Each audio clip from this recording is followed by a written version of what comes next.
भर में चक्का जाम करेंगे किसान। दोपहर 12 से 3 बजे तक ये चक्का जाम होगा। नेशनल हाईवे, स्टेट हाईवे को जाम करेंगे किसान।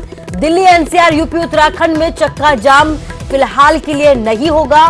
चक्का जाम पर संयुक्त किसान मोर्चे का बयान आया है कि सभी जगह शांतिपूर्ण तरीके से चक्का जाम किया जाएगा। कहीं भी आपात सेवाएं नहीं रोकी जाएंगी। एम्बुलेंस, सेना की गाड़ियां, स्कूल की बसें नहीं रोकी जाएंगी। 3 बजे 1 मिनट का हॉर्न बजाकर एकता का संदेश दिया जाएगा। तो आज चक्का जाम का ऐलान किया गया है किसानों की तरफ से। दोपहर 12 से 3 बजे तक ये चक्का जाम किया जाएगा, जिसमें नेशनल हाईवे, स्टेट हाईवे को चक्का जाम किया जाएगा। हालांकि दिल्ली, एनसीआर, यूपी, उत्तराखंड में चक्का जाम जैसी स्थितियां नहीं बनने दी जाएंगी। चक्का जाम पर संयुक्त किसान मोर्चे का बयान भी सामने आया है कि सभी जगहों पर शांतिपूर्ण तरीके से चक्का जाम किया जाएगा। कहीं भी आपात सेवाओं को नहीं रोका जाएगा। एम्बुलेंस, सेना की गाड़ी, स्कूल की बसों को किसी भी तरीके से किसान नहीं रोकेंगे। 3 बजे किसानों की तरफ से 1 मिनट का हॉर्न बजाकर एकता का संदेश दिया जाएगा।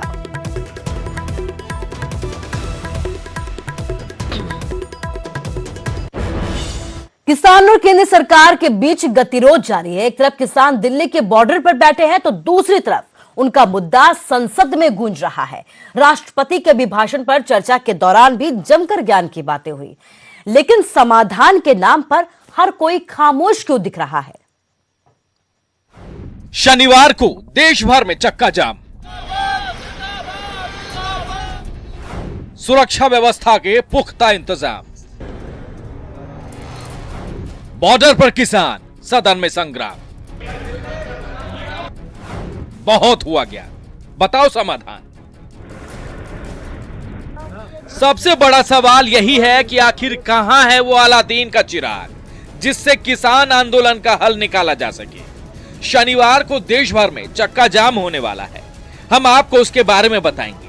लेकिन पहले शुक्रवार को हुई राज्यसभा की कार्यवाही का तापमान भांप लीजिए। किसानों को मजबूर किया गया अपने न्याय और अधिकार के लिए संघर्ष करने के लिए। ये जो परिस्थिति बनी है उसकी जिम्मेवार हिंदुस्तान की सरकार है। पूरे एक राज्य में गलत फहमी का शिकार हैं लोग। एक ही राज्य का मसला है। किसानों के मुद्दे पर सदन के तेवर तो आप भी बखूबी भांप लिए होंगे। विपक्ष ने सरकार पर किसानों को आंदोलन करने के लिए मजबूर करने का तोहमत लगाया। राज्यसभा में राष्ट्रपति के अभिभाषण पर चर्चा के दौरान कृषि मंत्री नरेंद्र सिंह तोमर ने कृषि कानूनों के मुद्दे पर विपक्ष को न सिर्फ जवाब दिया, बल्कि बार बार काला कानून कहने पर पूछा भी कि आखिर नए कृषि कानून में काला क्या है। इसमें सरकार के विवादित कानून, फार्म लॉज, कृषि कानून का अनावश्यक उल्लेख दुर्भाग्यपूर्ण है। किसान यूनियन से भी 2 महीने तक यही पूछता रहा कि कानून में काला क्या है, एक मुझे बताओ तो मैं उसको ठीक करने की कोशिश करूं। मुझे वहां भी मालूम नहीं पड़ा। केंद्रीय कृषि मंत्री तोमर ने एक बार फिर दोहराया कि मौजूदा केंद्र सरकार किसानों के हक के मामले में बेहद संजीदा है। साथ ही यह भी साफ कर दिया कि कानून में सुधार का मतलब ये नहीं कि कानून में कोई कमी है। हमने टैक्स को फ्री किया और राज्य सरकार टैक्स ले रही है, तो जो टैक्स ले रहा है और लगा रहा है और बढ़ा रहा है, आंदोलन उसके खिलाफ होना चाहिए या जो टैक्स फ्री कर रहा है उसके खिलाफ होना चाहिए। लेकिन देश में उल्टी गंगा बह रही है। मतलब साफ है कि फिलहाल तीनों कृषि कानूनों को वापस लेने का कोई सवाल ही नहीं है। इधर किसान नेता इससे कम में मानने को तैयार नहीं है। अपनी मांग को लेकर संयुक्त किसान मोर्चा ने यूपी और उत्तराखंड को छोड़कर शनिवार यानी 6 फरवरी को देश भर में 3 घंटे के लिए चक्का जाम का ऐलान किया है। ज्ञापन जाएगा, चक्का जाम होगा 2 स्टेट में, उत्तर प्रदेश और उत्तराखंड। इसकी वजह क्या है? वजह यह है कि उनको कभी भी दिल्ली बुलाया जा सकता है। बता दें कि गन्ना की कटाई को देखते हुए यूपी और उत्तराखंड को चक्का जाम से रियायत दी गई है। किसानों के इस चक्का जाम को देखते हुए दिल्ली पुलिस ने भी अपनी स्ट्रैटेजी तैयार कर रखी है।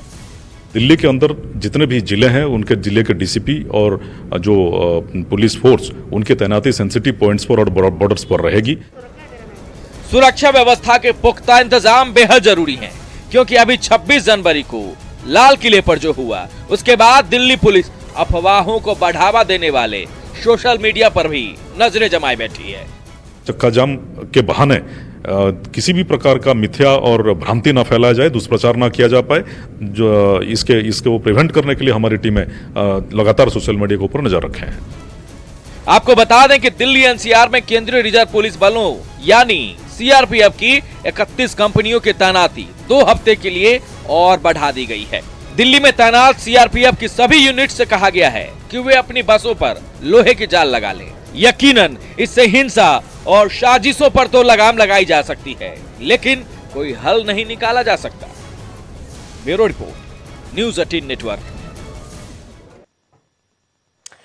तो किसानों ने चक्के जाम का ऐलान किया है। चक्का जाम को लेकर विपक्षी दलों ने भी उनका समर्थन किया है। कांग्रेस ने इस चक्का जाम का समर्थन किया है और शांतिपूर्ण चक्का जाम का ये कहा है कि पूरा समर्थन किया जाएगा। शिरोमणि अकाली दल, आम आदमी पार्टी सहित कई दूसरे दल भी इस समर्थन में शामिल है। तो सियासत भी यहाँ पर परचम लहरा रही है, सियासत भी जमकर हो रही है और चक्का जाम का किसानों की तरफ से ऐलान किया गया है। यही वजह है कि अब सियासी दलों ने इस चक्का जाम को अपना समर्थन दिया है। कांग्रेस ने चक्का जाम को अपना समर्थन दिया है, शिरोमणि अकाली दल ने भी अपना समर्थन दिया है। तो वहीं आम आदमी पार्टी भी इसमें सामने आई है और चक्का जाम का समर्थन की बात कही है। शांतिपूर्ण चक्का जाम की यहां पर बात कही गई है। इसके साथ ही किसानों के चक्का जाम पर पुलिस भी अलर्ट हो गई है। दिल्ली के सभी बॉर्डर्स पर सुरक्षा को बढ़ा दिया गया है। सिंघू, टिकरी, गाजीपुर पर कई लेयर की सुरक्षा को एक बार फिर से बढ़ा दिया गया है। हरियाणा में भी जगह जगह पर अलर्ट जारी कर दिया गया है। शहर शहर में सुरक्षा कड़ी कर दी गई है। तो किसानों ने चक्का जाम का ऐलान आज किया है, विपक्षी दलों ने उसका समर्थन किया है। इसके साथ ही पुलिस भी अलर्ट हो गई है। मनोज कुमार हमारे संवाददाता पंचकुला से हमारे साथ लाइव जुड़ गए। मनोज, आज किसानों ने चक्का जाम का ऐलान किया है। जिस तरीके से 26 जनवरी के दिन हिंसा की घटना हुई थी, उसके लिहाज से पुलिस अब किसी भी तरीके से कोई लापरवाही बरतने के मूड में नहीं है। तो किस तरीके की तैयारी आज की? जी बिल्कुल, देखिए हरियाणा पुलिस की बात करें तो उन्होंने बाकायदा एक अपने सभी जिलों के जो पुलिस अधीक्षक हैं उनको एक पत्र लिखा है। उसके साथ साथ हरियाणा सरकार ने भी तमाम अधिकारियों को पत्र लिखकर कहा है कि जो आज चक्का जाम है किसानों का, उसको लेकर तमाम जो प्रिवेंटिव मेजर्स हैं या एहतियाती कदम है वो प्रशासन उठाए और किसी भी तरीके से इसमें कोताही ना बरते, क्योंकि 26 तारीख को जो दिल्ली में हुआ उसके बाद एक बार फिर से इसी तरीके की हिंसा और जो हंगामा है उससे इनकार नहीं किया जा सकता है, क्योंकि इसमें तमाम ऐसे एलिमेंट सोशल एलिमेंट घुस गए हैं। पुलिस ने ऐसा कहा है कि उनको रोकना जरूरी है, इसलिए बहुत बड़ी संख्या में आज पुलिस बल हरियाणा में तैनात किया गया है। तमाम ऐसी जगहों पर, तमाम ऐसे पॉइंट्स पर जो वल्नरेबल हैं, जहां पर पुलिस को उम्मीद है कि यहां पर जाम लगाया जा सकता है। और खासकर जो नेशनल हाईवे और जीटी रोड है जो अंबाला से दिल्ली को जोड़ता है, यहाँ पर काफी ज्यादा चौकसी पुलिस की रहने वाली। इसके साथ साथ तमाम जो स्टेट हाईवे हैं, इंटीरियर रोड्स हैं और खासकर टोल प्लाजा जहां पर धरना प्रदर्शन चल भी रहा है किसानों का, तो पुलिस को ऐसी आशंका है कि यहाँ पर जाम का ज्यादा असर देखने को मिलेगा। इसीलिए यहाँ पर ज्यादा एहतियात बरती गई है, पुलिस की डिप्लॉयमेंट की गई है, सोशल मीडिया पर नजर रखी जा रही है और कोई भी ऐसा कंटेंट जो भड़काऊ है या आपत्तिजनक है उस पर भी पुलिस की जो निगाह है वो बनी हुई है। इसके साथ साथ जो प्रशासनिक अधिकारी हैं उन्होंने किसान लीडर से भी संपर्क किया है और उनसे अपील की है कि वो चक्का जाम के दौरान शांति बनाए रखें और नेशनल हाईवे, स्टेट हाईवे को जाम ना करें। जी मनोज, इस तमाम जानकारी के लिए आपका शुक्रिया। तो पुलिस अलर्ट है, जगह जगह पर सुरक्षा का कड़ा पहरा किया गया है। 26 जनवरी की घटना को लेकर एक बार फिर से पुलिस सुरक्षा के पुख्ता इंतजाम कर रही है। चक्का जाम का ऐलान किया गया है तो पुलिस भी अपनी पूरी तैयारी के साथ जगह जगह पर पहरे में जुट गई है।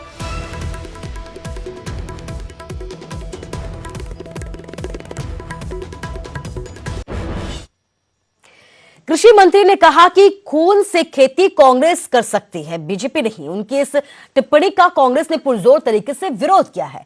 कांग्रेस के बड़े चेहरों ने एक के बाद एक पलटवार कर कृषि मंत्री को यहां पर जमकर घेरा।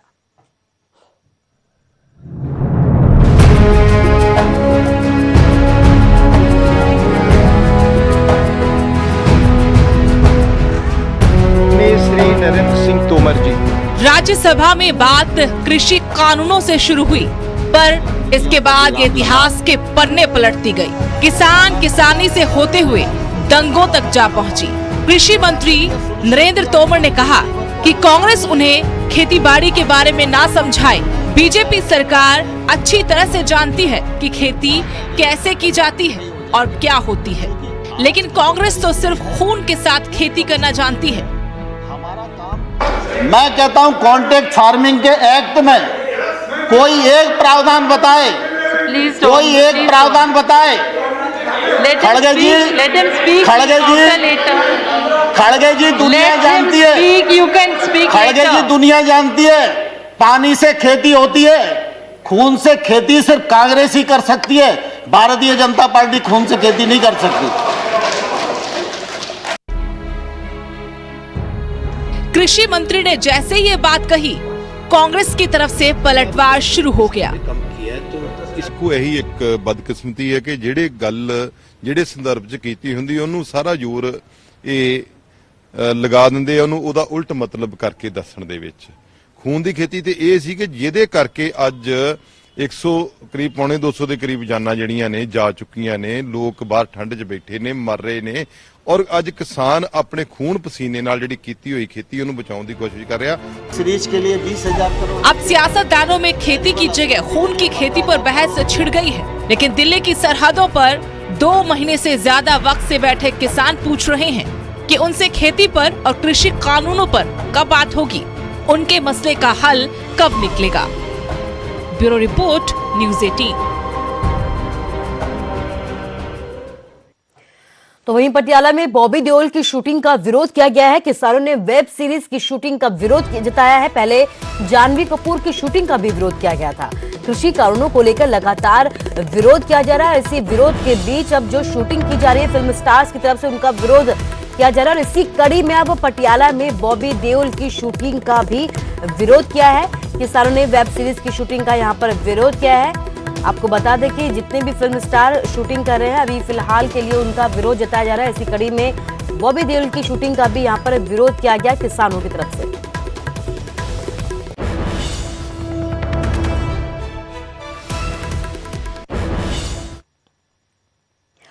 और चलिए अब आपको एक खूबसूरत से सफर पर लेकर चलते हैं। कालका से शिमला तक जाने वाले इस सफर पर रोजाना सैलानी वादियों का नजारा लेते हैं, लेकिन अब बर्फबारी के बाद आप भी कीजिए बर्फीली वादियों का दीदार।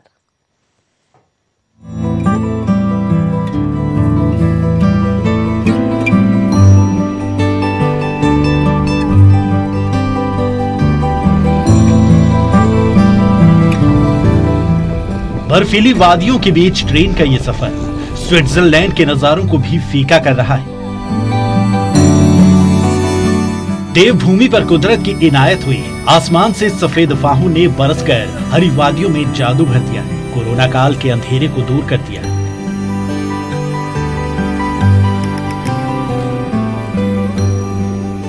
सैलानियों को तरसती इन वादियों में एक बार फिर चहल पहल हुई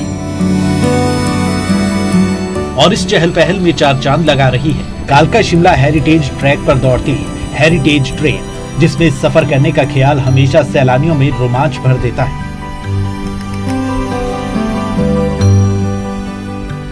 लेकिन फिलहाल तो बात ही कुछ और है।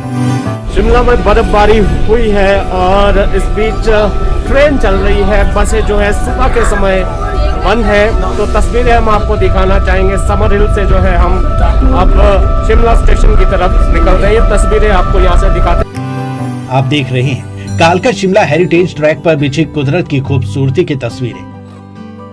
राजधानी शिमला में हुई बर्फबारी से जहां बर्फ की मोटी चादर ने सैलानियों की खुशी दोगुनी कर दी है, वहीं हेरिटेज ट्रेन से सफर करने वाले यात्रियों के पास इस अनुभव को बयां करने के लिए शब्दों की कमी पड़ सकती है।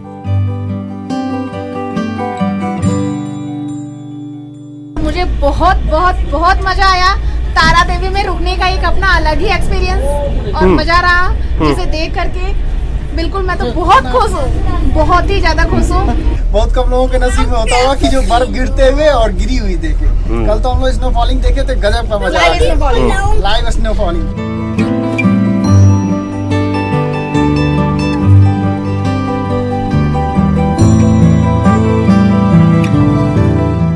शिमला में हुई रिकॉर्ड तोड़ बर्फबारी ने एक तरफ जहां जन्नत सी खूबसूरती बिखेर दी है, वहीं दूसरी तरफ आम लोगों को रास्ते और बसें बंद होने से परेशानी भी हुई है। लेकिन ट्रेन का ये आरामदायक और दिल को सुकून देने वाला सफर जरूर जारी है।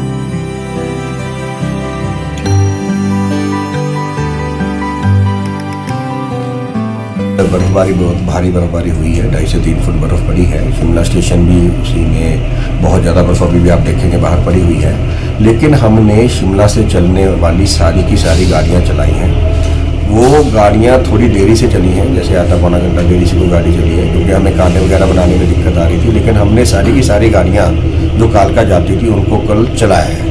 और जो आने वाली गाड़ियाँ थी, जो हमारी कालका से चली हुई गाड़ियाँ थी, जो रास्ते में कहीं रुकी हुई थी, जैसे मान लीजिए कहीं पेड़ गिर गया है वहाँ पे रुकी थी, तो उन पेड़ों को सबको क्लियर करके हमने कल सारी गाड़ियाँ शिमला में आई भी हैं।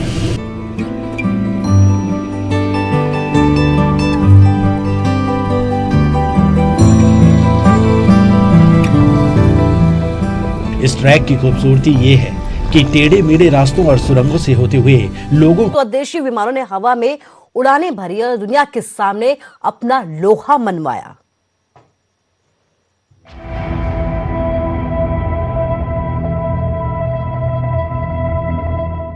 अद्भुत, अदम्य, अविश्वसनीय।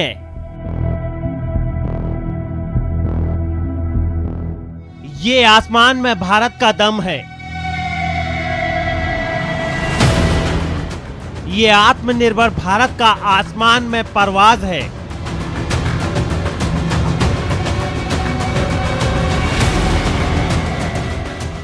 तस्वीरें बेंगलुरु के एरो इंडिया शो की हैं, जहां आयोजन के आखिरी दिन भी भारतीय विमानों ने आत्मनिर्भर हो रहे भारत की झलक दुनिया को दिखाई।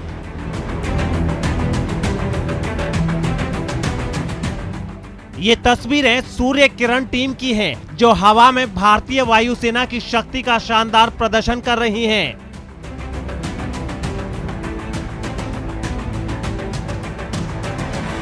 देखिए कैसे सूर्य किरण टीम के इन 9 विमानों ने हवा में हैरत अंगेज कारनामे दिखाकर सबको हैरत में डाल दिया। सूर्य किरण वायुसेना की एरोबैटिक टीम है, जिसका गठन 1996 में किया गया था और इसका मकसद आम लोगों को भारतीय वायुसेना की ताकत से रूबरू करवाना है।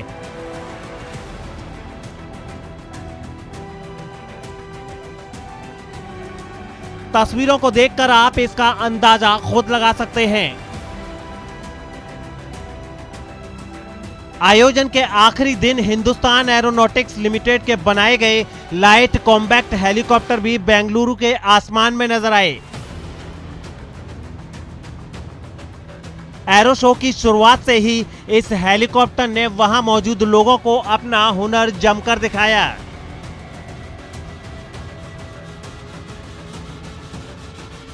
इसकी ताकत का अंदाजा आप इस बात से लगा सकते हैं कि ऐसे 2 हेलीकॉप्टर चीन से मुकाबले के लिए LAC पर तैनात हैं। इसके अलावा स्वदेशी Sarang helicopter arrow India show में आकर्षण का केंद्र बना रहा।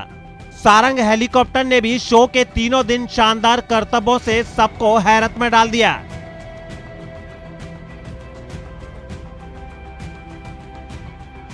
स्वदेशी लाइट यूटिलिटी हेलीकॉप्टर ने भी इस शो में अपनी काबिलियत का शानदार प्रदर्शन किया। एरो इंडिया शो में भारतीय वायुसेना के ब्रह्मास्त्र राफेल ने भी सबका दिल जीत लिया। बता दें कि यह शो हर 2 साल पर आयोजित होता है और 13वें एरो इंडिया शो में इस साल अमेरिका समेत दूसरे देशों के विमानों ने भी बेंगलुरु में उड़ानें भरी। Bureau report, news 18 network.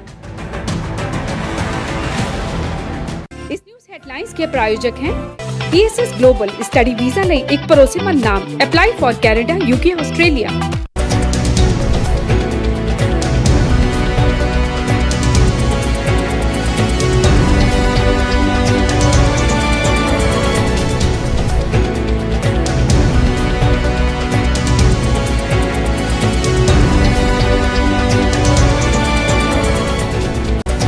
इस न्यूज हेडलाइंस के प्रायोजक हैं ESS ग्लोबल स्टडी वीजा ਲਈ ਇੱਕ ਭਰੋਸੇਮੰਦ ਨਾਮ apply for Canada UK Australia.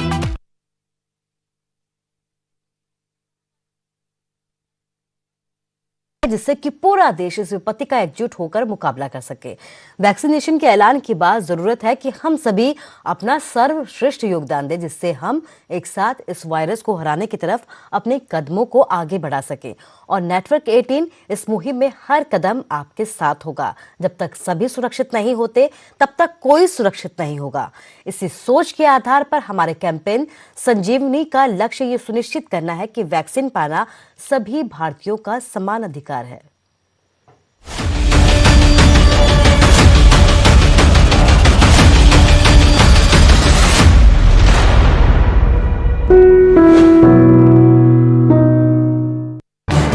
इस